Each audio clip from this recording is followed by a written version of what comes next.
And welcome back, everybody. It is I, Gradette14, with my new special guest, because my other special guests are incapacitated. Yes, this is Shadowwolf. You may remember him from the Random Podcast of Awesomeness. Yes, I'm finally bringing him into an LP part. And welcome back to Spyro the Dragon 1. Yay! Yes. Alright, in the last episode, we finished off all of Beastmakers, so right now we're just trying to traverse back to the Balloonist so that we can go on to the next world, Dreamweaver. So, Mr. Shadowwolf, do you have any experience at all with Spyro the Dragon? I have a little bit of experience with it. I played it, I think I played this one, actually. And, not too recently, I was at a friend's house who has, Skylanders. I have to say, though, Skylanders doesn't really use Spyro at all. They have the licensing for Spyro and Cinder, and that's about all they do with it. But yes, welcome to the Dreamweaver's Dreamweaver's hub world. You'll notice immediately, as a direct contrast from Dreamweaver's, it is so bright. Yes, Beastmakers was incredibly dark. This is like a study in contrasts. Shadow, you should be commenting on gameplay. Yes, it is very interesting so far. Very bright colors. Yes. Now, a lot of you may remember that I absolutely hated Beastmakers. This is because I absolutely hated Beastmakers. As a child, Beastmakers was always the world that I would get partially stuck on, at least when it came to 100%ing. However, there is a single level in this world that stuck me up, that cut me from getting 100% even longer. I kid you not, I did not 100% Spyro the Dragon, the first one, until I was probably 18. And I was playing this game since I was 9. Then again, when you're about that age, nobody really finished any game. That's not true at all. I even finished Legend of the Dragoon when I was like 10 or 11. Long before I finished Spyro the Dragon 1. And Legend of the Dragoon is awesome. You should all go out and buy a copy. Oh, and Shadow, I didn't really brief you on any of this. I apologize, but yes, I'm skipping most of the dragons. Most of them are introductions or hints that I'll be going over later. Like Latif, who welcomes us to this world long after we've already got like 50 treasure and killed half of the inhabitants. Alright then. So just zooming through it all. Now, the gimmick for the hub world, because actually Dreamweavers is the first one that actually starts having us with gimmicks for hub worlds. If you'll notice, those guys that were there were large a moment ago, and then they got shot by that laser over there to make them small. That guy over there determines the size of the enemies that you will be fighting. He can shoot any enemy on the field except for 3, I think. I'm not even entirely sure if it's 3, but it's between like 3 and 5. The two main enemies that he is unable to shoot are over there on to the left there, guarding the upper passage into the palace. We have to kill him now because he is in the way. Yeah, probably best to get him out of the way first. Yes. Now, one thing that I haven't actually made a lot of mention of is the musical score in this game, which I actually do find to be relatively enjoyable. Although I will say that even though Dreamweavers is not really my favorite musical piece, it is upbeat enough to actually be noticeable, as opposed to most of the other things where they're just kind of there. Now, for me, actually playing a few of the Spyro games, I remember some of the music, and for the most part, it's pretty good. Alright then, we are just over halfway done with this hub world. As I mentioned previously while I was with my other commentators, there are no more eggs after a Magic Crafters. So the egg thieves that you were so desperately, having problems with, don't ever appear again.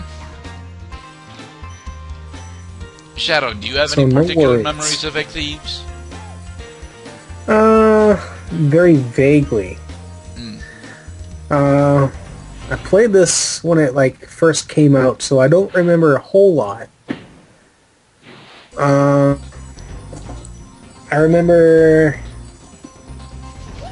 think I remember that being one of the most difficult things in the game. The Egg Thieves? Then again, I never actually beat this game in its entirety either. Ah, right.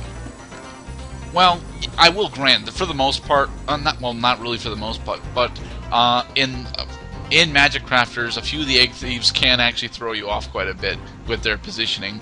Usually, however, there's a pretty easy way to cheap them out with a windmill chest or something.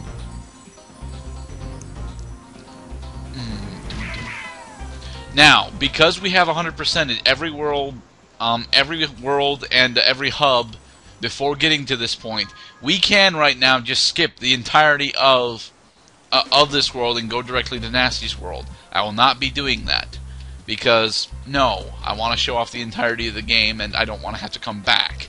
Because if I do that, I have to come back in order to show off what you get for 100%ing the game.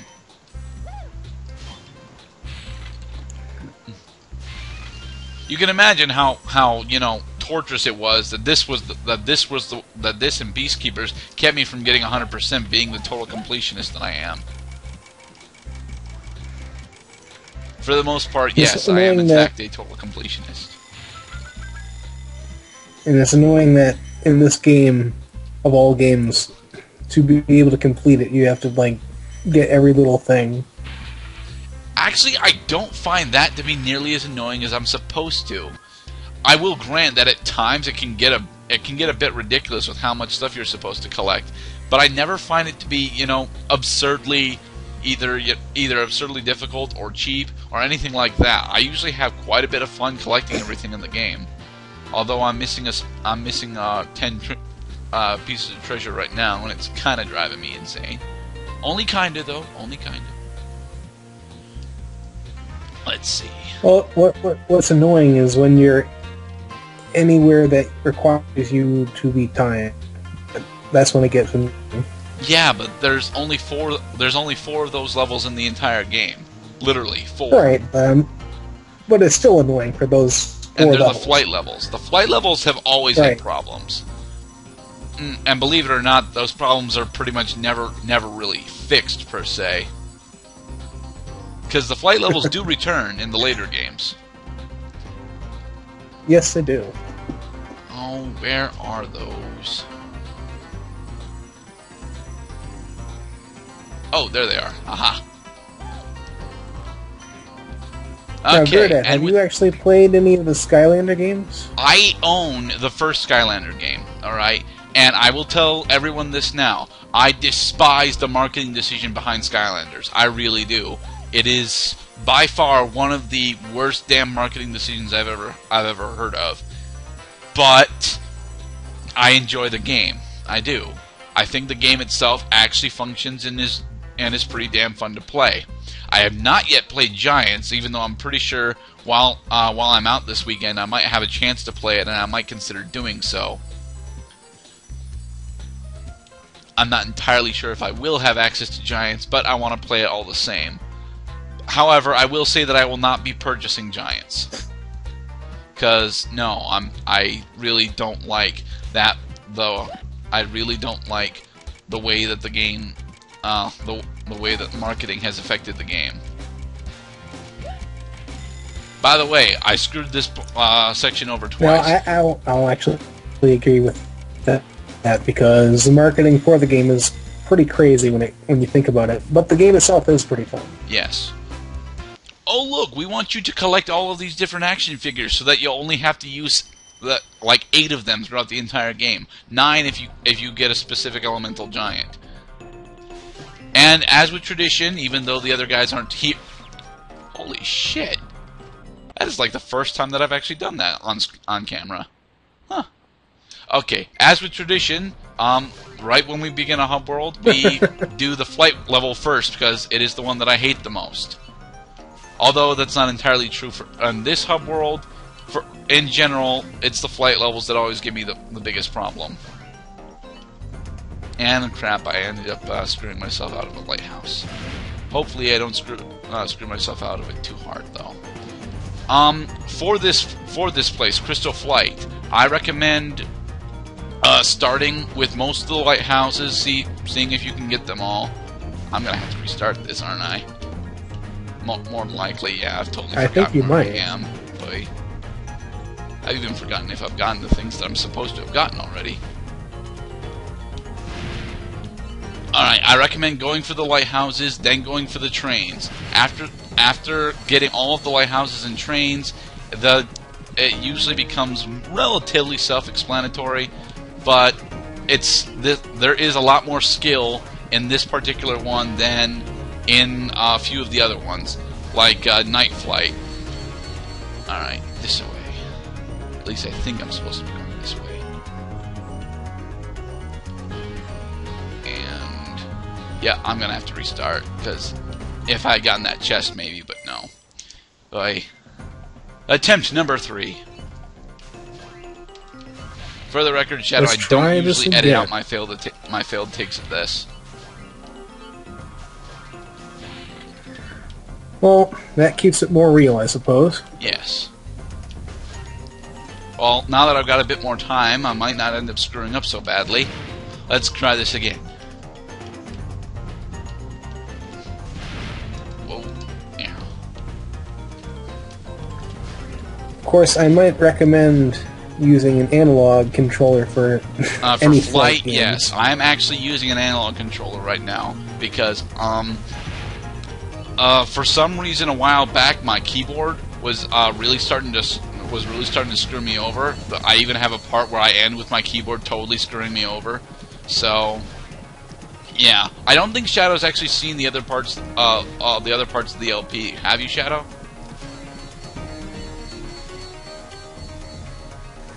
Maybe about 3 of them, but yeah.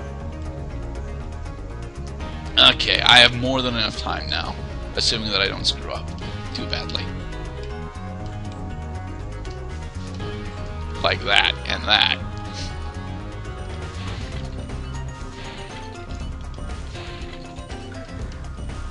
For a game of its time, they did very well with the pixels, I will say. Yes. Alright, and with that, we have actually beaten this area. Unlike later games, which I'd never bothered to go over, later games have you complete the level, then fly back through it in order to find yourself a hidden character, usually Hunter, who is not in this game. Alright, now Shadow, also in accordance with normal things, the guest gets to pick up where I go to next. Your choices, Mr. Shadow, are Haunted Castle. Is it Haunted Castle? I forget if it's Haunted Castle or not. Dark Passage, Lofty. I know it's No, it's. One moment, I will get my footing.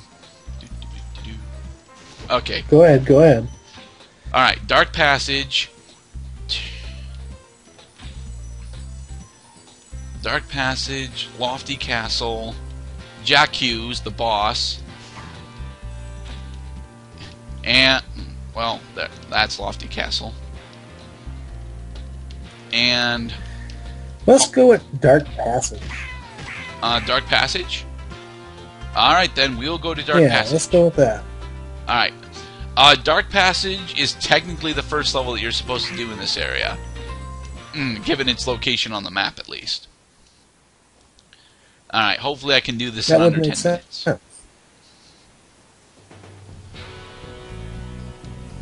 Alright, Dark Passage's gimmick. Just like in the hub world, these fools here will manipulate these lanterns. While the lanterns are fully lit, the creatures are, you know, relatively tame and defeatable. However, as I will demonstrate in a moment, while the lantern is unlit, those guys become unkillable. Shenanigans. Yes, I've taken complete 2 points of damage shenanigans already.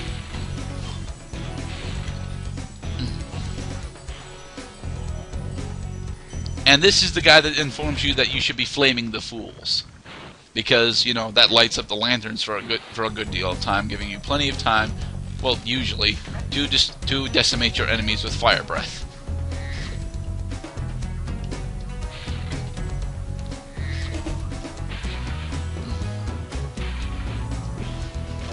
Killing things with fire, one of the best things in the world. Now, regardless of regardless of whether the lamp is lit or not, the dogs, the hellhounds and the puppies can always be defeated.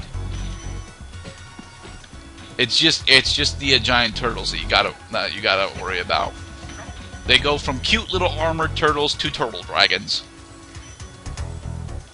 And for the record, turtle dragon is not something that I made up.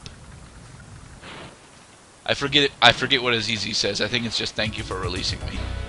Several of the dragons have that as a saying, and it annoys me. Gruesome.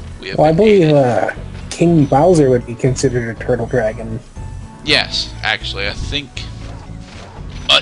But Turtle Dragon actually came into play.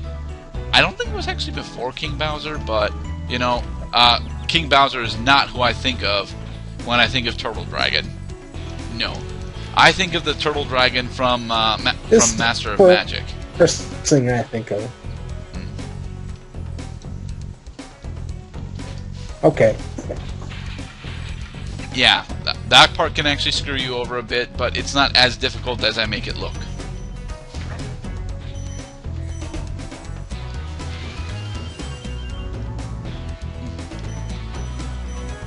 So, tomorrow I'm heading out to the library to pick up a particular book. Have you been reading anything of interest lately, Mr. Shadow?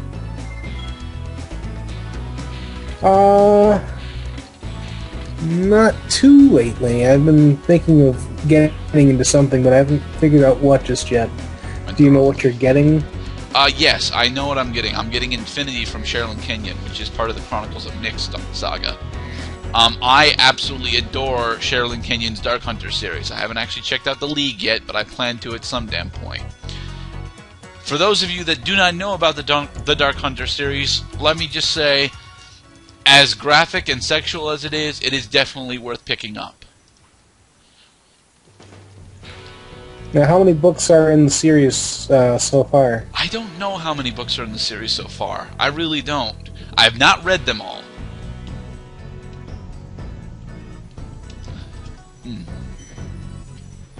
Oh yeah, a technique that I have not actually explained yet to the myriad of viewers out there. While you're gliding, if you press and hold back on the analog stick, you can limit your distance and not really slow your descent, but cut your glide short. It is useful in areas like this, where I keep getting hit by dragon turtles. For when you need to have a sort of like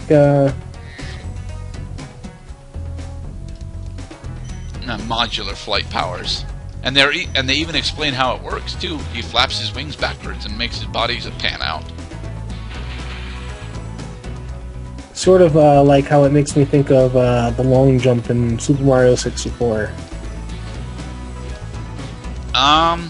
No, because that actually, extends the amount of distance you get. This is actually a distance a mitigator. Oh, well, you can actually do the reverse in Super Mario 64 too if you try. Really? I did not know that. It wouldn't have really changed my opinions on the game. I still don't actually like 64. But I'm pretty selfish when it comes to my reasons why. You see, I could never actually 100% bob on Battlefield, like going through it the first time, and I was always confused on what I was supposed to do. I've never actually owned Mario 64, so it's never been a game that I've really, looked up to and regarded as one of the greatest platformers of all time. While everyone else was playing Super Mario 64 and Banjo-Kazooie, I was playing Spyro the Dragon. Just the first one, though. Oh, and Legend of the Dragoon.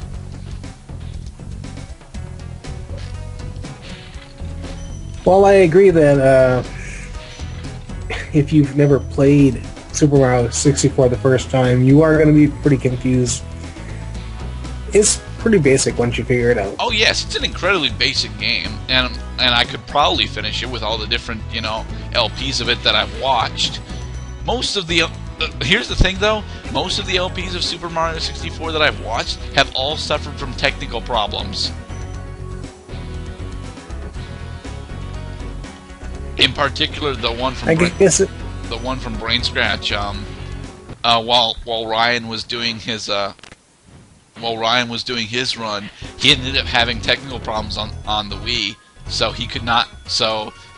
He couldn't actually get to Dire Docks and a few of the other levels. Mind you, now that Chuck Conroy is going back through it on the DS, I might actually consider emulating my way through it again. I might just end up getting a video capture device just to do it for everyone then. Really? Yes, I might. You if it's been that bother them. Damn it. Hook up the old N64 and do it. Now let's see. I don't think that this is actually the... Well, it might be. I forget how much is in this firecracker.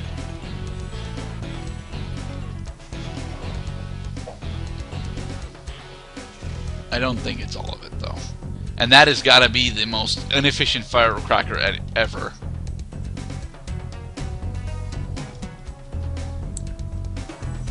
Now, let's see.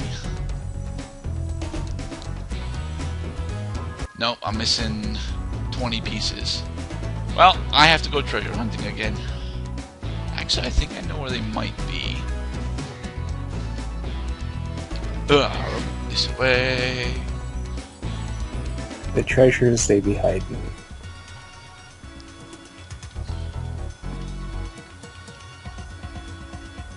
Oh wait, no. You can't jump back this way. I actually think it's part of the... So much for doing this in under 10 minutes. Oh well. Alright, we're gonna cut back to actually find where those treasures are, and we'll be back in a moment, alright guys? Alright, and we are back. They were right back here. If you want to know where back here is, you take the flight path down to this spot down here, and then they're, you know, by that back wall. And with that, we have 100%ed Dark Passage. Yay! Shit! Yes! Yeah, made it. That was actually pretty scary. Anyway. Alright. And with that, we're gonna get over to the exit of the level, and yeah, I'll conclude out the part. So, Shadow, did this game actually give any of those awesome memories of Spyro 1 come floating back to you? Yes, it does. Ah, sweet. Maybe, just maybe, I'll manage to steal you for this again sometime. Alright guys, that's all for us for today. Let me get over to a dragon to save. And yeah, be safe everybody. Take care.